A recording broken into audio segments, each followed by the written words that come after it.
یہ پیسوں کا گھمنڈ چھوڑ دو, ایک آن میں ساری چیزیں ختم ہوتی ہیں. میں نے ایک حکایت پڑھی تھی, بڑی ہی پیاری حکایت لگی. ایک صاحب چوراہے پر کھڑے ہو کر کیا کہتے ہیں کہ میرے پاس تو اتنی دولت ہے, میری 7 پشتے بیٹھ کر کھائیں گے. توجہ چاہتا ہوں میں آپ سب کی توجہ چاہتا ہوں, اس چیز کو یاد رکھنا. یہ جو بڑے بڑے ڈینگے میں آتے ہیں نا کہ مجھے کوئی فرق نہیں پڑتا, کچھ نہیں ہوتا, یہ نہیں وہ نہیں, ساری باتیں, ان کے لیے میں عرض کرنا چاہتا ہوں کہ اس نے کہا چوراہے پر کھڑے ہو کر کہ میرے پاس اتنی دولت ہے, میری 7 پشتیں کھائیں گی. یہ ایک گھمنڈ کے طور پر اس نے کہا تھا. جس چوراہے پر کہا تھا نا, چند ہی دن گزرا تھا, اس کے ایک ہی لڑکا تھا, چند ہی دن گزرا اور اس کا انتقال ہو گیا. بتایا جاتا ہے اس کی اتنی لمبی زمینیں تھی کہ جیسے کئی اسٹیشن آ جاتے, زمین ختم نہیں ہوتی تھی. اسٹیشن ہمارے یہاں تو نزدیک ہوتا ہے, گاؤں کے اعتبار سے دیکھیں اسٹیشن بہت دور دور ہوتے ہیں. کہتی اتنی زیادہ اس کی زمینیں تھیں. لیکن حالات ایسے بگڑے باپ کے انتقال کے بعد, بیٹا اتنا عیاش پسند تھا کہ جوا کھیلنے کی عادت, نشہ کرنے کی عادت, ساری چیزیں تھیں. اتنا زیادہ عیاش پسند تھا کہ وہ عیاشی کرتے کرتے ساری چیزوں کو داؤں پر لگاتا گیا اور اس طرح کنگال ہو گیا کہ جو خود کا گھر تھا وہ بھی بیچ دیا. اور جس چوراہے پر باپ نے کھڑے ہو کر جس آدمی سے یہ کہا تھا میری 7 نسلیں بیٹھ کر کھائیں گی, یہ اس کا لڑکا اس چوراہے پہ کھڑے ہو کر بھیک مانگ رہا تھا. چوراہے پر کھڑے ہو کر بھیک مانگتا ہوا نظر آیا. کوئی نسل نہیں تبدیل ہوئی, 7 نسلیں چھوڑے, جو موجود تھی وہی نہیں کھا پائی, وہی نہیں چل پائی. تو یہ غرور و گھمنڈ چلتا نہیں زیادہ دن تک میرے عزیزوں. اور اگر کسی کو چھوٹ ملتی ہے, کوئی سوچتا ہے کہ نہیں میرا وقار ہے, جو دل میں آئے کرتے رہے, تو یہ چھوٹ ہے اللہ کی جانب سے. ان بطشا, اتنا یاد رکھیں, بے شک سخت پکڑ, تمہارے رب کی پکڑ بہت سخت ہے. تو وہ گرفت فرماتا ہے تو ایک بات یاد رکھنا, انسان پھر ایسا مجبور ہوتا ہے کہ کوئی اس کے مددگار نہیں ہوتا. تو یہ تکبر بھی تیسری چیز میں نے بتایا. پہلی چیز شرک, دوسری چیز قطع تعلق, تیسری چیز تکبر. چوتھی چیز آپ کے سامنے پیش کرتا ہوں, وہ ہے شراب و نوشی. اللہ رب العزت نشہ خوری کرنے والے کو ان کی بھی دعا کو قبول نہیں فرمائے گا. آج کی شب بڑی شب ہے, ہر ایک کی دعا قبول ہوگی, جہنم سے آزادی ہے, لیکن ان کی دعا قبول نہیں ہوگی. میرے عزیزوں, شراب صرف یہ نہیں کہ وہ بوٹل میں جو لکوڈ جیسی وہی شراب, کہ ایک لفظ لیا گیا تو میں شراب نہیں پیتا. آج الگ الگ شکلیں ہیں اس کی. کچھ بانڈ کے طور پر پتہ نہیں کیا استعمال کرتے ہیں, سولیشن استعمال کرتے ہیں. ہمارا بچہ تو نیا نیا بھی وائٹنر بھی استعمال کر رہا, میں تو سنا. یہ اسکول اور کالجوں کا معاملہ ہے. میں نے ایک بچے کو دیکھا تو وہ رومال میں وائٹ چیزیں لگا کر ناک میں رکھ کے سونگ رہا تھا. میں نے کہا یہ کیا کر رہا ہے؟ مجھے لگا پہلے زخام ہے. یہ میں اپنے قریب کی بات بتا رہا ہوں, سامنے سے دیکھی ہوئی. تو بازو میں کہا مولانا زخام نہیں ہے, ایک طرح کا یہ بھی نشہ ہے. میں نے کہا اللہ کی پناہ یہ کیسا نشہ ہے؟ کہا جو وائٹنر ہوتا ہے نا, آپ چیزوں کو مٹانے کے لیے, عیب کو چھپانے کے لیے لگاتے ہو, اس کے لکوڈ کو رومال میں لگا کر لوگ کھینچ کھینچ کر نشہ کر رہے ہیں. یہ شکلیں بدلی ہوئی ہیں. ہر وہ چیز جو تمہاری عقل کو ختم کر دے, اس کی پاداش میں جس طرح شراب, وہ سب آ جائے گا اس میں. ان سب چیزوں کو شمار کر لینا میرے عزیز. آپ کو معلوم ہے ایک گاؤں میں شراب خوری کا بڑا معاملہ تھا, بہت زیادہ. تو وہاں ایک پیر صاحب گئے ہوئے تھے. لوگوں نے جا کر شکایت کی کہ مولانا صاحب یہاں پر لوگ نا بڑی کثرت سے شراب پیتے ہیں, شراب کے بڑے عادی ہیں, نشہ بہت کرتے ہیں. تو آپ نے کہا سب کو بلاؤ, جتنے گاؤں والے, سب کو بلایا گیا. محفل تھی, انہوں نے نصیحت کی, ساری چیزیں کی. اس کے بعد انہوں نے کھانا منگوایا, 2 پلیٹ. 2 پلیٹ کھانا منگوانے کے بعد ایک پلیٹ جو رکھی گئی تھی اس کے اوپر شراب ڈال دی اور سامنے خنزیر منگوایا اور کہا خنزیر کو چھوڑو. وہ خنزیر آیا اور آنے کے بعد دونوں پلیٹ میں سے پہلے اس پلیٹ کو سونگا, پھر اس پلیٹ کو سونگا. جس میں شراب تھی اس میں منہ نہیں ڈالا, جس میں شراب نہیں تھی اس میں منہ ڈال دیا, اس کو کھانا شروع کر دیا. بتانا اتنا چاہتا ہوں کہ جس کھانے میں شراب ہے اسے خنزیر سور کھانا پسند نہ کرے, اور ہمارا مسلمان اپنے حلق کے نیچے اتار رہا ہے. سوچنے والی بات ہے یا نہیں ہے؟ کتنی بڑی چیز ہے یہ, نشے کو اپنے اندر اتار رہا ہے میرے عزیزوں. اور آپ اور ہم سوچتے ہیں کہ نبی پاک صلی اللہ علیہ وسلم کی محبت کرتے ہیں, ساری چیزیں ہم نعرے لگاتے ہیں. میں نے روایت میں تو یہاں تک پڑھا ہے, ایک بزرگ پیاز کھا لیے تھے, وہ روزانہ رسول پاک صلی اللہ علیہ وسلم کا دیدار کرتے تھے. پیاز کھانا حرام نہیں, لیکن پیاز کھانے کے بعد اسمیل آتی ہے. کچی پیاز کھا لی تھی انہوں نے, حضور صلی اللہ علیہ وسلم کا دیدار انہیں اس شب نہیں ہوا. کئی دنوں کے بعد جب حجابات ہٹے دیدار ہوا تو پوچھا وجہ. رسول پاک صلی اللہ علیہ وسلم نے فرمایا تم نے کچی پیاز کھائی تھی. کچی پیاز کھائیں تو میرے آقا تشریف نہ لائیں. ہم شراب پہ شراب پیئیں, نشے پہ نشہ کریں, کل بروز محشر کون سا منہ لے کر جائیں گے؟ ہم تو کہتے ہیں کہ انا لہا کی صدا آئے گی, وہ یقیناً ہمیں بلائیں گے, ہم کس منہ کے ساتھ ان کے سامنے جائیں گے؟ یہ تو سوچو کون سا ہمارا معاملہ ہے, کون سا ہمارا اعمال ہے جس کو لے کر ہم ان کی بارگاہ میں حاضر ہو جائیں. تو میرے عزیزو عرض اتنا کرنا چاہتا ہوں, ہر شراب نوشی سے بچیں. شراب کی حرمت اس طرح آپ کو بتاؤں, فقہ نے فرمائی ہے 10 لوگ اس میں آ جاتے ہیں شراب کو لے کر, جو نشہ کرنے والی چیز ہے. بالخصوص ہمارے جو بچے ڈیلیوری وغیرہ بھی کرتے ہیں نا, زومیٹو آن لائن جو ساری چیزیں کر رہے ہوتے ہیں, آن لائن ڈیلیوریاں کرتے ہیں, ان کو بھی مسئلے بتا دوں.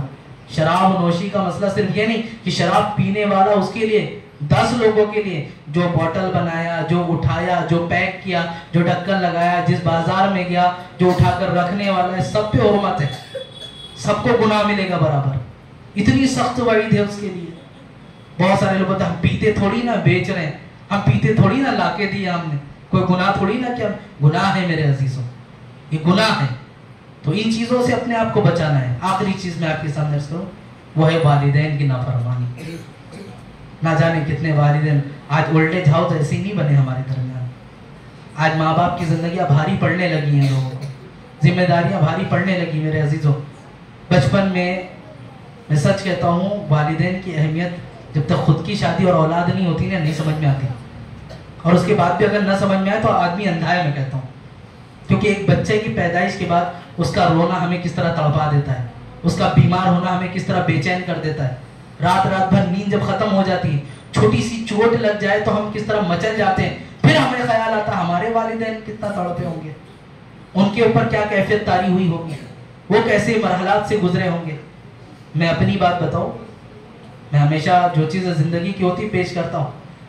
ہمارا ساؤتھ میں بہت بڑا حادثہ ہوا تھا.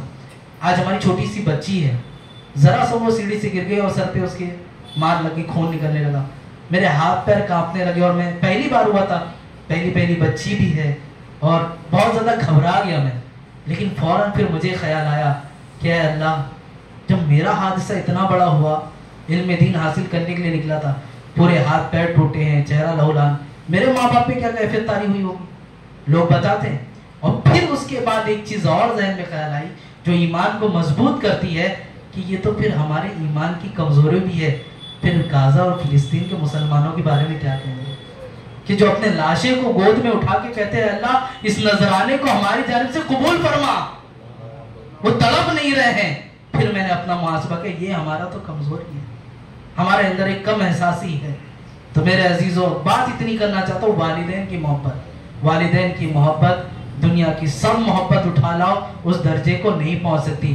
40 حدیثیں آپ نے سماعت کی, ماں کے قدموں کے نیچے جنت, باپ کی دعا کیا ہے, انبیاء کی دعا کے مماثل. ساری چیزیں ایسی نہیں ہیں. میں ایک روایت بار بار پیش کرتا ہوں, اگر آج بھی آپ لوگوں میں سے کسی نے بھی اپنے ماں کو ستایا ہے, ان کی بات نہیں مانی, ان سے الگ ہے, تو خدا را منا لے, انہیں منا لے. ہاتھ جوڑ کر کہتا ہوں, کیونکہ یہ وہ بارگاہ ہے جس کے لیے قرآن میں کیا کہا, وَلَا تَقُولُوا بِأُفٍّ, کہ انہیں اف تک, اف کا لفظ آگے, ہم جھڑکنا, انہیں بولنا, ڈانٹنا, چلانا سب اپنی جگہ. وَلَا تَقُولُوا بِأُفٍّ, اف تک مت کہنا, قرآن کا حکم ہے, اف بھی مت کرنا انہیں. عزیزان ملت اسلامیہ, اور جو اپنے اپنے والدین سے, اور یہ بہت بڑی چیز ہے, ہم اپنے مدرسے میں ایک تربیت کا معاملہ یہ بھی رکھتے ہیں, اور جو بھی بچے آتے ہیں ان کو ہم ہمیشہ سکھاتے ہیں کہ اس کلاس کا سب سے پہلا درس یہ ہے کہ جب بھی گھر سے آپ مدرسے کے اپنے والدین کا ہاتھ چوم کر کے, اور جب جاؤ تو اپنے والدین کے ہاتھ کو چومو.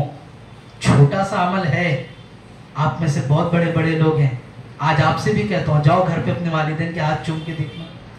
نفس ہے نا آنا, آڑے آ جائے گی 10 بار سوچنے پہ, کیسے جاؤں, کیسے کروں, کیسے آگے بڑھوں, بہت سوالات دے گا. کبھی چوما نہیں تھا, ابھی کیا ہوگا, کیا کروں.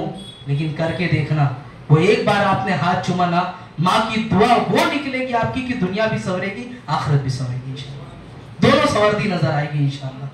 اور جو لوگ ماں کو ستا رہے ہیں اور ماں سے بدتمیزیاں کرتے ہیں, حضرت علقمہ کی وہ روایت کو یاد رکھنا، صحابی رسول ہیں، بارگاہ رسالت سجی ہوئی ہے، رسول پاک صلی اللہ علیہ وسلم پوچھتے ہیں صحابہ کرام سے، وہ فلاں صحابی جو آیا کرتے تھے آج دکھ نہیں رہے.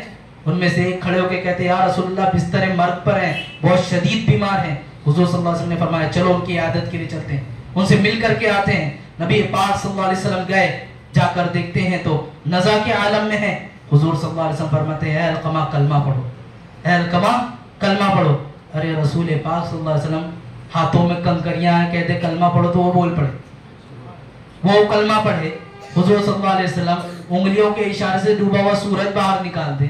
رسول پاک صلی اللہ علیہ وسلم نکلے ہوئے چاند کو اشارہ کر دے، وہ شک ہو جائے. حضور صلی اللہ علیہ وسلم اشارہ کرے تو درخت چلتا ہوا کے سجدہ کرے. یہ انسان ہے، اسے حکم دیا حضور صلی اللہ علیہ وسلم نے اے علقمہ کلمہ پڑھو. کلمہ نہیں پڑھ پا رہے، زبان چلی نہیں رہی، کھلی نہیں پا رہی. صحابہ کرام دیکھ کر دیں گے یا رسول اللہ یہ کلمہ نہیں پڑھ پا رہے. نبی پاک صلی اللہ علیہ وسلم نے فرمایا اس پر کسی کا حق ہے. تو ایک صحابی کھڑے ہوتے کہتے یا رسول اللہ اس کی بوڑھی ماں ہے، اس کو بلایا جائے. وہ بوڑھی ماں بیچاری کمر جھکی ہوئی آتی ہے، اور آنے کے بعد جب حاضر ہوئی کہا یا رسول اللہ صلی اللہ علیہ وسلم آپ نے طلب فرمایا. کہا یہ تیرا بچہ، کیا اس کا کچھ معاملہ ہے تم پر؟ کہا یا رسول اللہ یہ میرا اکلوتا بچہ ہے، بڑی محنت و مشقت کر کے میں نے اسے پالا، خونے جگر دودھ کی شکل میں پلایا، رات کو رات نہیں سمجھا، دوسرے کے برتن دھو کر کام کر کے اسے پروان چڑھایا، اسے تعلیم سے آراستہ کیا. بڑا جب یہ ہو گیا تو اس کی شادی کرائی. کچھ ہی دن میں اس نے مجھے اپنے گھر سے نکال دیا، اس نے اپنے گھر سے دور کر دیا. کہا یا رسول اللہ آج میں زمانے کی تکلیف کو جھیل رہی ہوں، میں بہت تکلیف میں ہوں. کہا جتنی بھی تکلیفیں ہوں جو بھی ہے آج تیرے بیٹا آخری سانسی گر رہا ہے، اسے معاف کر دے. کہا یا رسول اللہ آپ کا حکم ہے یا مشورہ؟ آپ حکم دے رہے ہیں تو میں معاف کرتی ہوں، اور مشورہ ہے تو میں معاف نہیں کروں گی. نبی پاک صلی اللہ علیہ وسلم نے کہا نہیں میرا مشورہ تھا یہ. کہا میں معاف نہیں کروں گی. اتنا سننا تھا حضور صلی اللہ علیہ وسلم نے صحابہ کو حکم دیا جاؤ ڈھیر ساری لکڑیاں لے کر آؤ. لکڑیاں لا کر رکھی گئی. حضور صلی اللہ علیہ وسلم نے کہا اس میں آگ لگا دو. آگ لگائی گئی، آگ کے شعلے آسمان سے بات کرنے لگے. وہ ماں کھڑی ہو کر یہ منظر دیکھ رہی تھی. اس کو محسوس ہوا کہیں ایسا تو نہیں میرے لگتے جگر کو اس میں ڈالا جائے گا. آئی بارگاہ رسالت میں آپ صلی اللہ علیہ وسلم نے، اور آنے کے بعد عرض کرتی یا رسول اللہ کیا آپ میرے بچے کو جلا دیجئے گا؟ تو حضور صلی اللہ علیہ وسلم نے کہا ہاں مائی، جہنم کی آگ میں جلنے سے بہتر ہے دنیا کی آگ میں اسے جلا دیا جائے، کیونکہ یہ بغیر تیرے حقوق کو ادا کیے ہوئے یہاں سے چلے جائے گا، بغیر کلمے کے جائے گا تو کفر کی حالت میں جائے گا اور ہمیشہ کے لیے جہنم میں ڈالنا پڑے گا. اس لیے میں سوچتا ہوں اسے دنیا کی آگ میں جلا دیا جائے. یہ رسول پاک صلی اللہ علیہ وسلم کا یوں نہیں فرمانا تھا. وہ غیب دار رسول، وہ جانتے تھے کہ ماں کے اندر ایک اور ممتا ہے جو اپنے بچے کو اس طرح تکلیف میں کبھی نہیں دیکھ سکتی. فوراً اس ماں نے جب یہ معاملہ دیکھا کہا یا رسول اللہ صلی اللہ علیہ وسلم میں نے اپنے لگتے جگر کو معاف فرما دیا، میں نے اسے معاف کر دیا. تاریخ گواہ ہے ماں کے منہ سے یہ جملہ نکلنا تھا، حضرت علقمہ کے لب پر کلمہ جاری ہو گیا اشہد ان لا الہ الا اللہ واشہد انک محمد رسول اللہ صلی اللہ علیہ وسلم. عزیزان ملت اسلامیہ یہ مت سوچو کہ ماں کو تکلیف دیے، باپ کو تکلیف دیے تو دنیا میں آرام سے زندگی ہو سکتا ہے. ایک لمحے کے لیے آپ کچھ ذمہ داریوں سے سبکدوش ہو جائیں گے، لیکن یاد رکھنا آخرت بھی برباد ہوگی، دنیا بھی برباد ہوگی. یہ 5 چیزیں آپ کے سامنے میں نے رکھی ہے، اس کا محاسبہ کر لیں. یہ بڑی رات ہے، اب میں نے یہ ساری چیزیں آپ کے سامنے رکھ دی. اب اس کا مطلب یہ نہیں ہے کہ جو شراب پیتا ہے وہ توبہ ہی نہ کرے، جو والدین کو ستایا ہے وہ اس رات میں جاگے ہی نہ، وہ یہ سوچ لے کہ میرا تو کچھ ہونے ہی والا نہیں. سچی توبہ انسان کی زندگی کو بدلتی ہے. آپ اگر سچی توبہ کر لیں اور اللہ کی بارگاہ میں عہد کر لیں کہ مولا کہ مجھ سے اب تک جو بھی ہوا میری نادانی میں یا انجانی میں جیسا بھی ہوا، اب میں آئندہ میں اس چیز کے لیے توبہ کرتی ہوں تیری بارگاہ میں، توبہ کرتا ہوں تیری بارگاہ میں. میری مائیں بہنیں سب اگر اس چیز پر آمادہ ہو جائیں، یقیناً وہ رب تو ہم سے 70 ماؤں سے زیادہ پیار کرتا ہے. ایک ماں جب اپنے بچے کو آگ میں جلتا نہیں دیکھ سکتی، وہ رب کی بارگاہ میں جب ہم دعا کریں گے وہ رب کب چاہے گا میرے یہ بندے جہنم میں جا کے جل جائیں، وہ بھی یقیناً ہمیں معاف فرما دے گا. تو اللہ رب العزت کی بارگاہ میں آج کی یہ شب سب لوگ کھڑے ہو کر منانے کی کوشش کریں. ذکر کی ایک مختصر سی محفل کریں گے، اس میں دعا کریں گے. ہر کسی کو پتا ہے کہ ہماری ناچاکیاں، ہماری ناکامیاں، ہماری کمزوریاں، ہمارے گناہ کس طرح کے ہیں، اللہ کی بارگاہ میں اپنے گناہوں کو اپنی نظر کے سامنے لائیں. یقیناً آپ ذکر میں کھڑے ہوں گے، بہت سارے خیالات آپ کو آئیں گے، دنیا وہاں پر بھی آئے گی. ان سب چیزوں کو ترک کرنا ہوگا، ان سب چیزوں کو چھوڑنا ہوگا. اور آج یاد کرنا ہے ذکر میں تو صرف رب کو یاد کرنا ہے کہ رب ہے اور ہم ہیں، اور ہمارے درمیان دنیا کی کوئی چیز نہیں. اس چیز کو ذہن میں رکھ کر کھڑے ہو جائیں، صفوں کو درست کر لیں. محفل ایک مختصر سی کریں گے، اس کے بعد دعا ہوگی، صلاۃ و سلام ہوگا، آپ کو رخصتی دیں گے. لائٹیں بند کر